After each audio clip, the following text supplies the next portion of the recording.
Bonjour à tous. Nous allons continuer aujourd'hui notre parcours dans la Genèse. Et un des enseignements qu'on a pu voir au travers des premiers chapitres de la Genèse, c'est à la fois la grandeur, mais aussi la souveraineté de la grâce de Dieu. Au fil des chapitres, il y a cette impression qui se renforce, c'est que rien ne peut l'arrêter.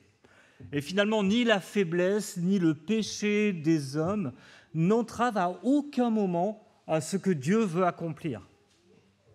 Il veut sauver son peuple et il le fait. Et c'est rassurant.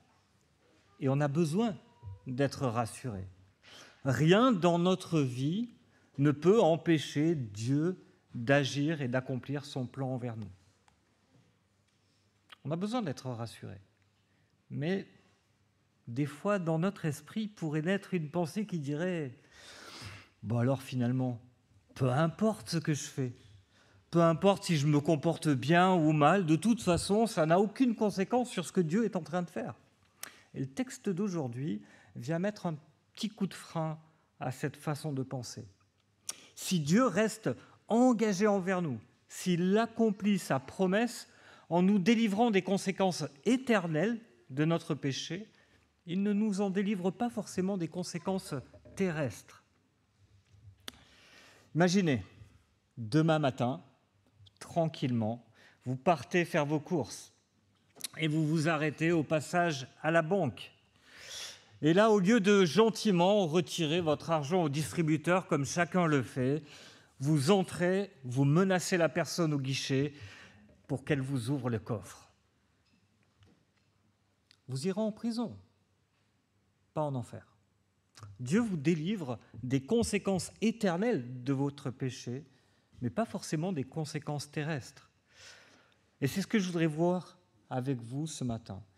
Mais je voudrais voir une chose de plus. C'est qu'en fait, Dieu va plus loin que cela. Dans toutes ces circonstances, il nous bénit. Dieu est toujours en train de nous bénir. Et dans ce texte, nous allons voir que Dieu bénit Jacob en accomplissant ses promesses malgré son péché. On va voir que Dieu bénit Jacob en lui révélant son péché. Et on va voir que Dieu bénit Jacob en le transformant au travers des conséquences de son péché. C'est une bénédiction, mais c'est une bénédiction sans complaisance. Et je vous propose qu'on puisse lire dans la Genèse au chapitre 29. Je suis page 21 dans ma version. On va lire les versets 1 à 30. Peut-être une parenthèse avant qu'on lise ce chapitre. La Bible rapporte des faits qu'elle n'approuve pas. Par exemple, ici, la polygamie. Une des vertus, par exemple, qui va être demandée aux responsables d'Église, c'est d'être mari d'une seule femme. Donc la Bible rapporte certains faits qui peuvent nous étonner, mais ça ne veut pas dire que parce qu'elle les rapporte, qu'elle les approuve. Je vous propose de lire. Jacob se remit en marche et gagna la région des nomades de l'Est. Il regarda, il y avait un puits dans les champs et, à côté, 3 troupeaux de brebis qui se reposaient, car c'était à ce puits qu'on faisait boire les troupeaux. La pierre placée sur l'ouverture du puits était grande. Tous les troupeaux se rassemblaient là. On roulait la pierre de dessus l'ouverture du puits, on faisait boire les troupeaux et l'on remettait la pierre à sa place sur l'ouverture du puits. Jacob demanda au berger : « Mes frères, d'où êtes-vous » Ils répondirent : « Nous sommes de Charan. » Il leur demanda : « Connaissez-vous Laban, le petit-fils de Nachor » Ils répondirent : « Nous le connaissons. » Il leur demanda : « Est-il en bonne santé » Ils répondirent : « Il est en bonne santé et voici sa fille Rachel qui arrive avec le troupeau. » Il dit : « Il fait encore grand jour, ce n'est pas le moment de rassembler les troupeaux. Faites boire les brebis, puis allez les faire brouter. » Ils répondirent : « Nous ne pouvons pas le faire tant que tous les troupeaux ne sont pas rassemblés. C'est à ce moment-là qu'on roule la pierre de dessus du puits et qu'on fait boire les brebis. » Il leur parlait encore quand Rachel arriva avec le troupeau de son père. En effet, elle était bergère. Lorsque Jacob vit Rachel, la fille de Laban, le frère de sa mère, et le troupeau de Laban, le frère de sa mère, il s'approcha, roula la pierre de dessous l'ouverture du puits et fit boire le troupeau de Laban, le frère de sa mère. Jacob embrassa Rachel et se mit à pleurer tout haut. Jacob apprit à Rachel qu'il était un parent de son père, qu'il était le fils de Rebecca. Elle courut l'annoncer à son père. Dès que Laban eut entendu parler de Jacob, le fils de sa sœur, il courut à sa rencontre, l'éteignit tendrement et l'embrassa. Puis il le fit venir chez lui. Jacob raconta tous les événements à Laban. Et Laban lui dit, « C'est certain, tu es bien fait des mêmes os et de la même chair que moi. » Jacob habita 1 mois chez Laban. Puis ce dernier lui dit, « Puisque tu fais partie de ma parenté, devrais-tu me servir pour rien ? Dis-moi quel sera ton salaire. » Or, Laban avait 2 filles. L'aînée s'appelait Léa et la cadette Rachel. Léa avait les yeux fragiles, tandis que Rachel était belle à tout point de vue. Jacob aimait Rachel. Il dit donc, « Je te servirai 7 ans pour Rachel, ta fille cadette. » Laban dit, « Je préfère te la donner à toi qu'à un autre homme, reste chez moi. » Ainsi, Jacob servit 7 ans pour Rachel. Ils lui parurent comme quelques jours, parce qu'il l'aimait. Puis Jacob dit à Laban, « Donne-moi ma femme, car je suis allé au bout de mon contrat et je veux m'unir à elle. » Laban réunit tous les habitants de l'endroit et donna un festin. Le soir, il prit sa fille Léa et l'amena vers Jacob qui s'unit à elle. Laban donna à sa servante Zilpa pour servante à sa fille Léa. Le lendemain matin, voilà ce que c'était Léa. Jacob dit alors à Laban, « Qu'est-ce que tu m'as fait ? N'est-ce pas pour Rachel que je servis chez toi ? Pourquoi m'as-tu trompé ?» Laban dit, « Cela ne se fait pas chez nous de donner le plus jeune avant l'aîné. Termine la semaine avec elle, et nous te donnerons aussi l'autre pour le service que tu feras encore chez moi pendant 7 nouvelles années. » C'est ce que fit Jacob. Il termina la semaine avec Léa, puis Laban lui donna pour femme sa fille Rachel. Laban donna sa servante Bilha pour servante à sa fille Rachel. Jacob s'unit aussi à Rachel, qu'il préféra même à Léa, et il servit encore chez Laban pendant 7 nouvelles années. Jusque-là, la parole de Dieu. Dieu bénit Jacob, premièrement, en accomplissant ses promesses malgré son péché.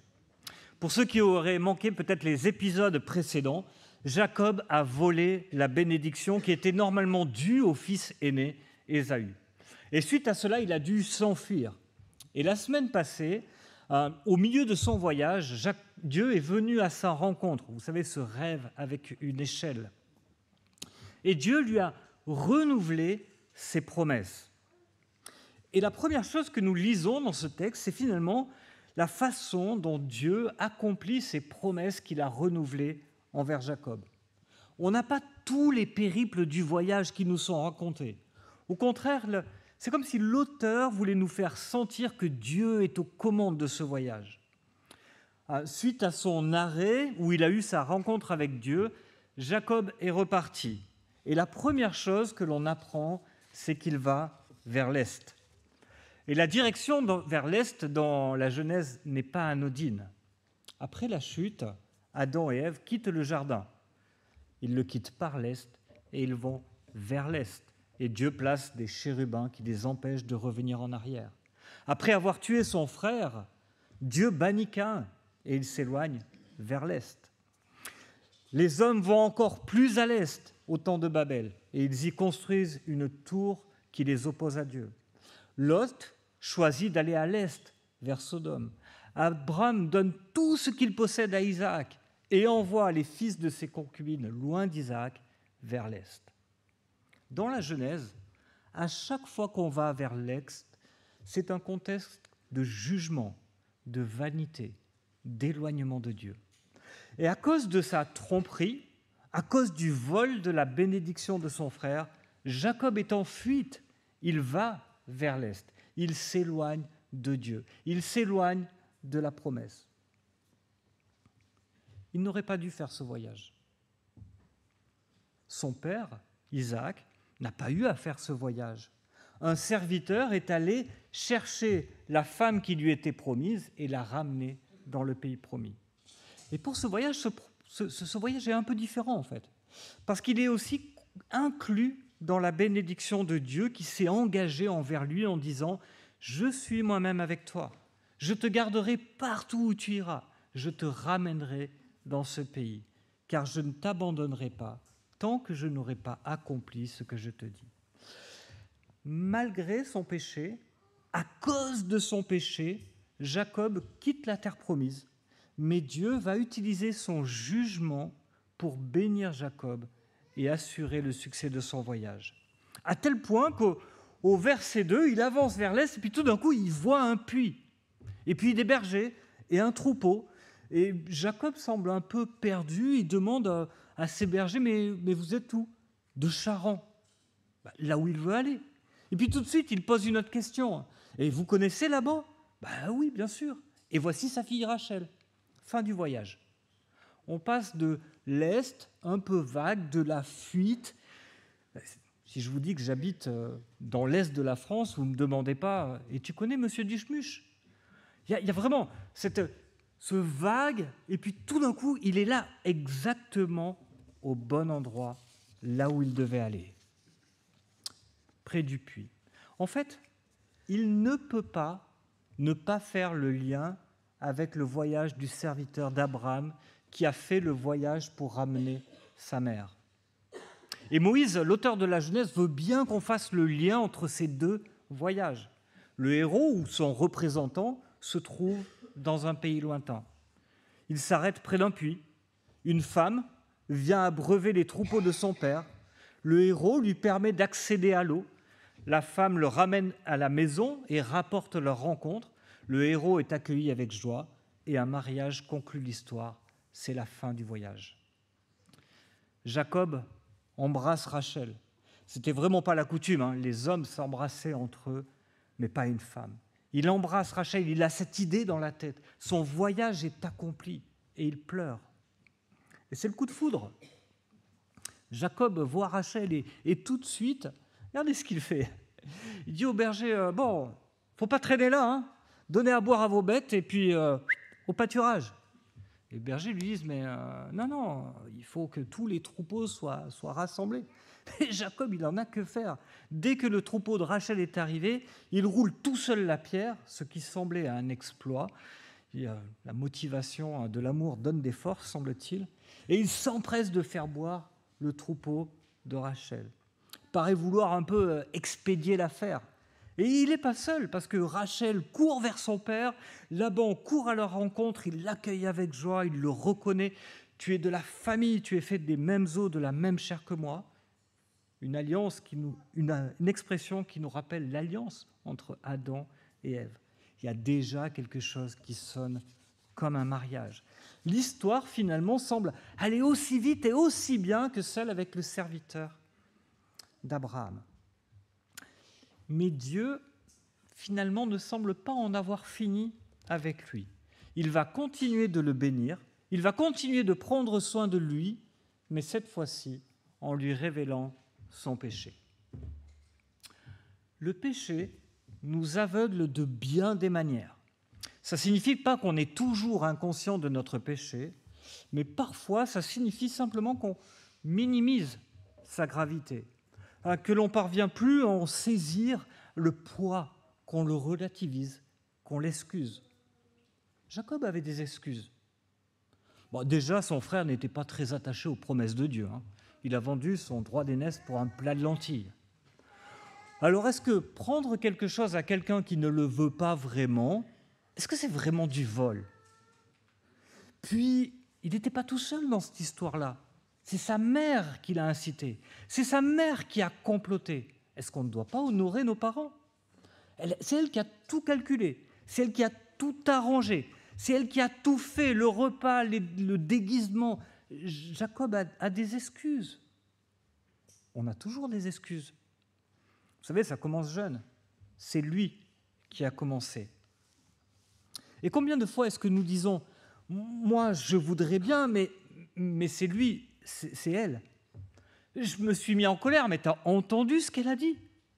Parfois, on n'a même pas besoin des autres pour trouver des excuses. J'ai dit ça, mais je ne le pensais pas vraiment. Ah bon? Et c'est sorti d'où? Est-ce que ce n'est pas de l'abondance du cœur que la bouche parle? J'aime beaucoup cette illustration de Paul Tripp. Lorsque quelqu'un nous irrite, ça vous est déjà arrivé, quelqu'un qui se montre injuste, quelqu'un qui vous pousse à bout, notre réflexe est souvent de penser que finalement, si nous explosons, ce que nous allons dire c'est de sa faute en fait. Et je lui avais dit de s'arrêter. Je lui avais dit que c'était complètement injuste cette façon. Il ou elle m'a poussé dans mes derniers retranchements. Et c'était la seule façon que ça s'arrête. Et c'est vrai, j'ai explosé. Et Paul Tripp explique que c'est comme une bouteille. Celui qui vous agresse, il secoue la bouteille. Mais ce qui sort, c'est ce qui est à l'intérieur de la bouteille. Ce qui sort ne vient pas de lui, ne vient jamais de lui. Ce qui sort, c'est ce qui est à l'intérieur de la bouteille. Quand quelqu'un vous énerve, il ne fait que secouer la bouteille. Ce qui sort, c'est ce qui vient de votre cœur. L'homme bon tire de bonnes choses de son cœur, du bon trésor de son cœur. Et le méchant tire de mauvaises choses de son mauvais trésor. Car c'est de l'abondance du cœur que la bouche parle, dit Jésus. Nous minimisons, nous comparons, nous glissons, un péché en entraîne un autre. Nous nous habituons. Nous vivons dans un monde où tant de comportements sont finalement normaux, médisance, égoïsme. Nous érigeons des péchés en valeur. Il faut prendre soin de soi avant de prendre soin des autres. Charité bien ordonnée commence par soi-même. Il faut savoir ne pas s'oublier. Ah bon ? Et où est-ce que la Bible enseigne cela ? Bref, le péché aveugle. Et nous avons besoin que Dieu l'éclaire. Nous avons besoin que Dieu nous le révèle. Et bien sûr, par sa parole, par son esprit, mais aussi parfois les circonstances et les personnes qu'il met sur notre chemin. Et cela peut prendre du temps, 1 mois, et rien ne se passe. Ce qui aurait dû être un voyage éclair, un peu comme le serviteur qui va et qui vient, s'enlise. Rien ne se passe jusqu'à ce que Laban intervienne. Jacob s'est installé, il travaille, et Laban lui dit « Mais est-ce que c'est juste que tu travailles pour rien ? T'es de la famille, mais est-ce que tu ne mériterais pas un salaire ? Combien tu veux comme salaire ?» Dieu nous révèle notre péché par les conséquences qu'il a sur nous. Pour Jacob, c'est un premier événement qui, même s'il semble positif, va lui parler de son péché. Jacob vient d'une famille riche, immensément riche. Abraham était riche, et la famille a continué de prospérer avec Isaac. Et vous vous souvenez, lorsque le serviteur d'Abraham est parti à la rencontre de Rebecca, il est parti avec 10 chameaux et tous les biens qu'Abraham avait mis à sa disposition. Et quand il comprend, près du puits, que Rebecca est la femme que Dieu a choisie pour Isaac, il lui offre un anneau d'or de 6 grammes, des bracelets en argent qui pèsent 120 grammes. Qu'a Jacob à offrir ? Rien, si ce n'est ses larmes. Et puis lorsque Laban et Bethuel acceptent que Rebecca parte avec lui, avec le serviteur, pour épouser, il donne des objets d'argent, des objets d'or, des vêtements, et puis il fait des généreux cadeaux à son frère, à sa mère. Et alors que Laban et la mère de Rebecca lui demandent, il reste encore au moins 10 jours qu'on soit encore un peu ensemble. Il dit non, ne retardez pas. Puisque l'Éternel a fait réussir mon voyage, laissez-moi repartir, que j'aille chez mon Seigneur. 7 ans. Voilà le salaire que Jacob estime nécessaire pour obtenir la main de Rachel, alors que le serviteur n'est même pas resté 10 jours. 7 longues années où il va devoir rester en dehors du pays de la promesse pour travailler, non pour lui, non pour sa famille, mais pour Laban. Dieu ne nous délivre pas des conséquences terrestres de notre péché, mais s'en sert pour nous bénir. Dieu nous révèle notre péché par ceux qu'il met sur notre chemin. Jacob accepte assez facilement les répercussions de son péché, non seulement parce qu'il a lui-même déterminé le prix à payer, mais aussi parce que Dieu le bénit pendant ces 7 années. 7 années de fiançailles qui lui paraissent comme quelques jours parce qu'il aimait Rachel. Mais il ne sait pas qu'il n'est pas encore au bout de sa peine. Jacob a trompé son père en profitant de son âge avancé, de sa vue qui a baissé. Et je ne sais pas si vous vous souvenez, mais quand il a trompé son père, quelle est l'impression qu'on a ? On se dit, mais comment c'est possible ? Comment un stratagème aussi bancal peut bien réussir? On a un peu la même réflexion aujourd'hui. Le soir, c'est la noce. Après la fête, il passe sa nuit de noces avec sa femme. Et au petit matin, stupeur, ce n'est pas sa femme, c'est sa sœur. Et on se dit, mais c'est bancal. Comment est-ce que c'est possible? Comment est-ce qu'un stratagème aussi bancal peut-il fonctionner? Et il se met en colère. Laban, comment tu as pu me tromper? Et nous, on se dit, mais comment tu n'as pas pu voir? Comme Isaac, Jacob n'a pas pu faire la différence entre l'aîné et le cadet. De la même façon, Isaac n'a pas fait la différence entre l'aîné et le cadet, et lui n'a pas fait la différence entre l'aîné et la cadette. Le trompeur a trouvé un trompeur sur son chemin, qui, loin de s'excuser, se justifie. Ça ne se fait pas chez nous, de donner la plus jeune avant l'aîné. Termine la semaine avec celle-ci, puis on te donnera l'autre pour le service que tu feras encore chez moi pendant 7 ans. 7 longues années, ce coup-ci. La bénédiction revient à l'aîné, doit-il entendre de la bouche de Laban. Dieu lui met le nez dans son péché. S'il ne l'avait pas encore compris, il va falloir qu'il le voie et qu'il le médite. Qui sont les Labans que Dieu met aujourd'hui sur notre chemin pour nous montrer notre péché? Et Dieu nous révèle notre péché aussi par les conséquences qu'il a sur ceux qui nous entourent. C'est peut-être la partie la plus triste. C'est que Jacob n'est pas la seule victime de la tromperie de Laban. Il y a aussi Léa. Nous découvrons Léa au verset 16. Laban vient de demander à Jacob quel serait son salaire pour son travail, et avant même la réponse de Jacob, le narrateur insère cette mention. Or, Laban avait 2 filles. L'aînée s'appelait Léa et la cadette Rachel. Léa avait des yeux fragiles, tandis que Rachel était belle à tout point de vue. Jacob aimait Rachel. Jacob aime Rachel. Il l'a aimée dès le premier regard. Et c'est évident que c'est elle qu'il veut. Les 2 sont belles, mais Léa a les yeux fragiles, délicats, tendres, doux, selon la traduction que vous avez. C'est assez compliqué à traduire comme mot. Mais l'idée globale, c'est une certaine tendresse dans le regard. Pourquoi parler des yeux de cette sœur qui n'intéresse même pas Jacob, finalement? Il semble que l'auteur veut nous montrer la vulnérabilité. Vulnérabilité, c'est pas mal ça. Que l'auteur veut nous montrer, en fait. Elle est l'aînée et elle n'est pas mariée. Et un homme est déjà en train de s'intéresser à sa sœur. Et Laban souligne que ce n'est pas l'ordre naturel des choses. Léa, c'est celle qui n'est pas désirée dans cette histoire. Elle est livrée en pâture par son père. C'est une trahison. Elle est la victime collatérale des manigances de son père et du péché de Jacob. Et ça nous rappelle une chose, le péché n'est jamais individuel. Peut-être que parfois on se rassure, on se dit ça va, ça n'a pas de conséquences sur personne, tout va bien, c'est juste moi. Dans Exode 34, Dieu se révèle à Moïse.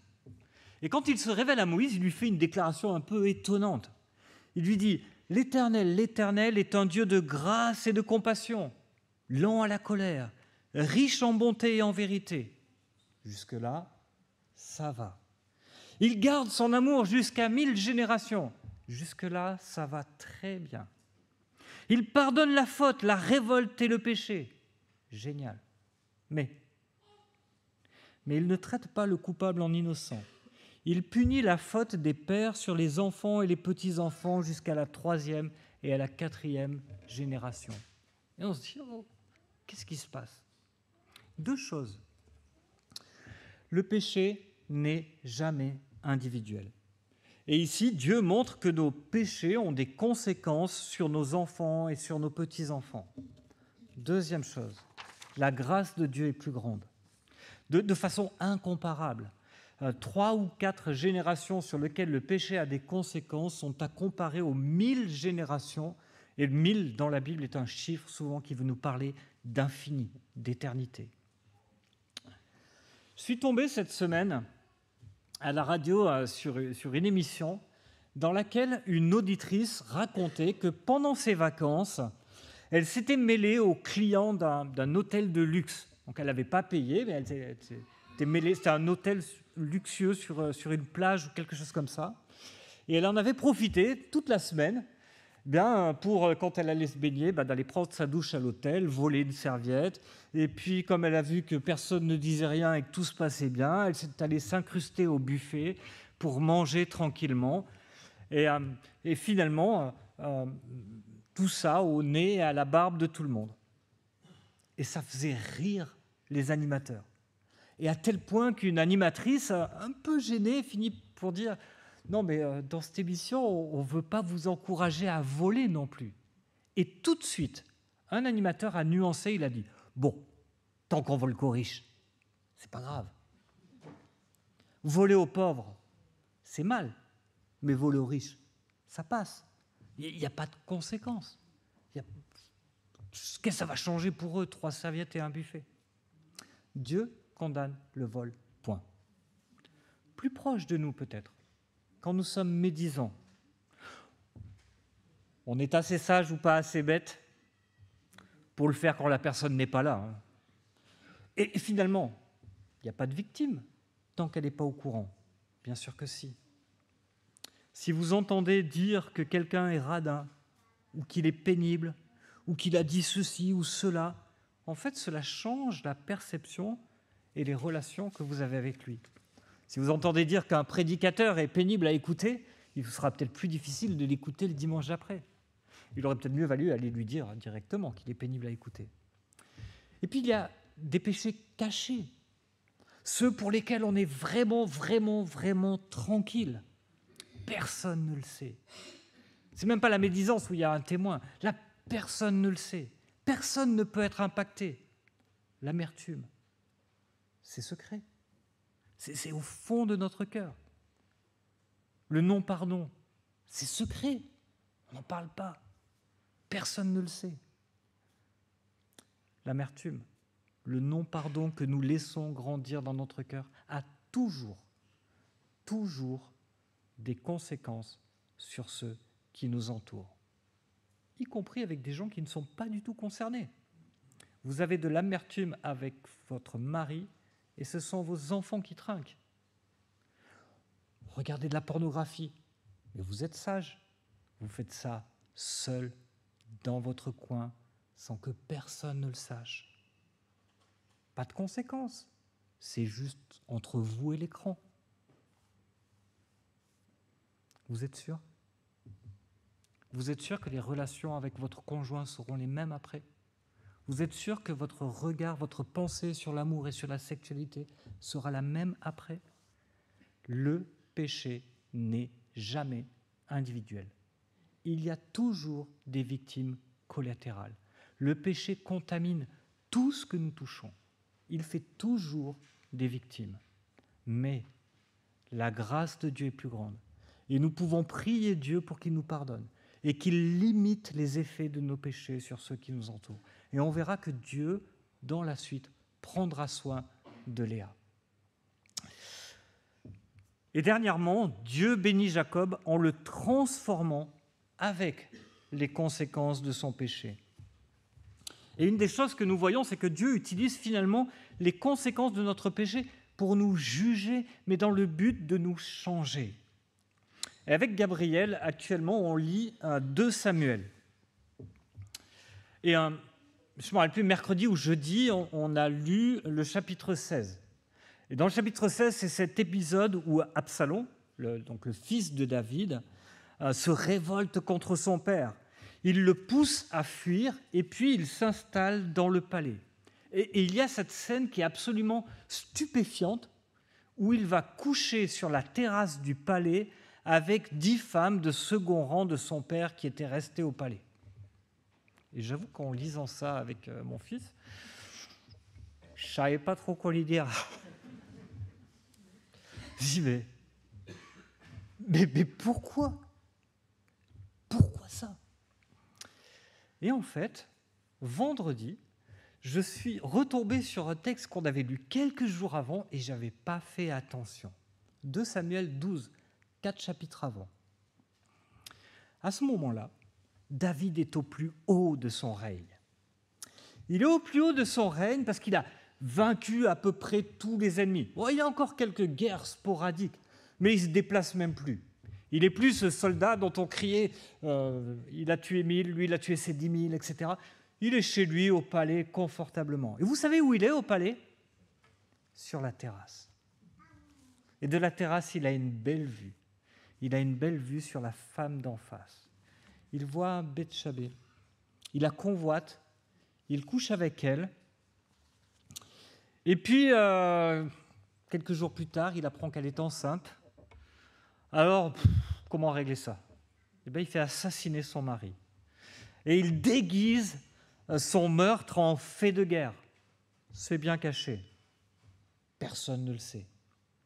Mais Dieu le voit. Dieu le voit et le révèle au prophète Nathan, qui lui fait une devinette. Et Nathan vient voir David. David reconnaît son péché, se repent, mais Nathan lui annonce le jugement de Dieu. Écoutez, pourquoi donc as-tu méprisé la parole de l'Éternel en faisant ce qui est mal à mes yeux? Tu as tué par l'épée Uri le Hittite. Tu as pris sa femme pour faire d'elle ta femme, et lui, tu l'as tué sous les coups d'épée des Ammonites. Désormais, puisque tu m'as méprisé, et puisque tu as pris la femme d'Uri le Hittite pour faire d'elle ta femme, l'épée ne s'éloignera plus de ton foyer. Voici ce que dit l'Éternel. Je vais faire sortir de ta propre famille, donc de son fils, Absalom, le malheur contre toi. Et je vais prendre sous tes yeux tes propres femmes pour les donner à un autre qui couchera au grand jour avec elles.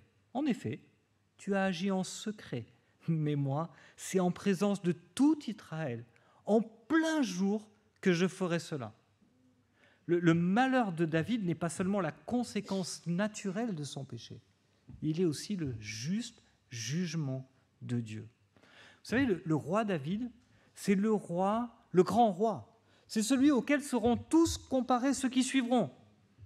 Il était un peu moins bien que David, il était beaucoup moins bien que David, il était presque aussi bien que David. C'est celui duquel toute la lignée messianique se reconnaîtra dans le sens où son règne sera éternel parce qu'il conduit au Messie.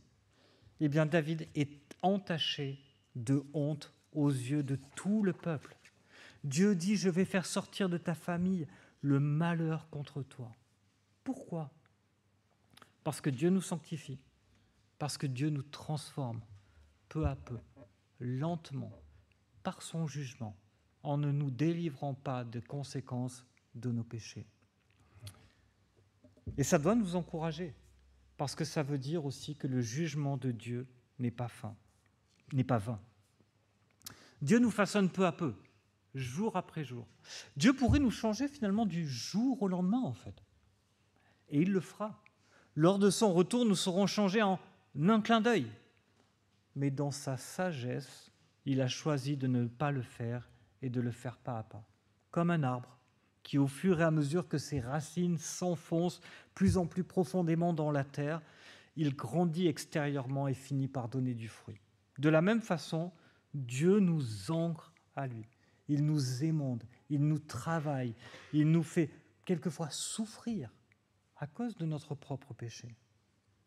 Et notre foi sont comme ces racines qui descendent de plus en plus profondément dans le sol.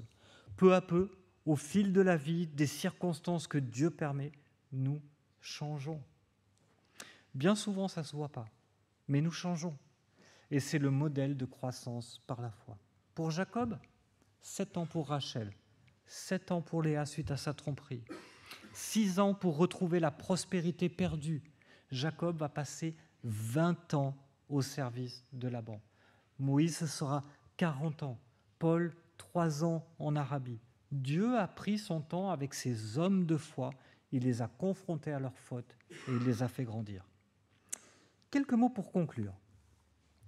Nous avons vu que la grâce de Dieu est pleine et grande, mais qu'elle n'est pas complaisante. Dans le sens où Dieu ne fait pas comme si rien ne s'était passé, mais au contraire, il nous confronte à nos fautes et il s'en sert pour nous bénir.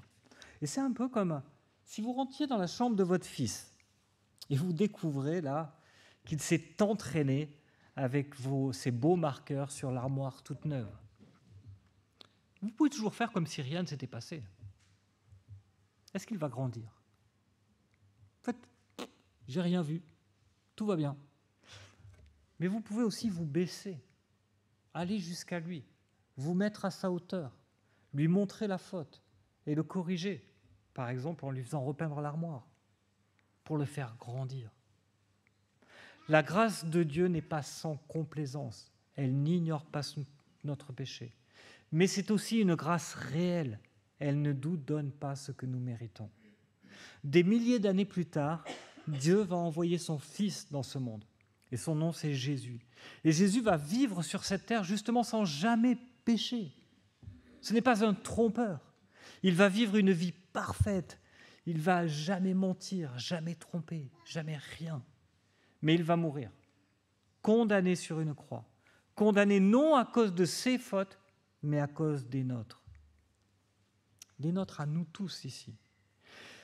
En fait, il a pris sur lui la conséquence éternelle de nos fautes. La Bible nous dit que le salaire du péché, c'est la mort. Et nous mourrons tous parce que nous avons péché. Mais elle ajoute que le don gratuit de Dieu, c'est la vie éternelle en Jésus-Christ. Sur la croix, Jésus a été jugé coupable à la place de tous ceux qui se confient en lui. Il a subi notre jugement. Lui, le juste qui ne devrait pas mourir, mais vivre éternellement, a accepté de mourir à notre place pour que nous ayons la vie. C'est la bonne nouvelle de la grâce. Nous avons un meilleur Laban. Laban, le trompeur, exige un prix élevé pour une restauration temporaire. Laban, le trompeur, exige un prix élevé pour une restauration temporaire. Jésus, l'homme parfait, le Fils de Dieu, paie un prix élevé pour une restauration éternelle. Et il s'engage jour après jour auprès de nous pour nous faire grandir en nous bénissant d'une bénédiction sans complaisance, une bénédiction qui veut nous faire grandir. Je vous propose de prier encore ensemble.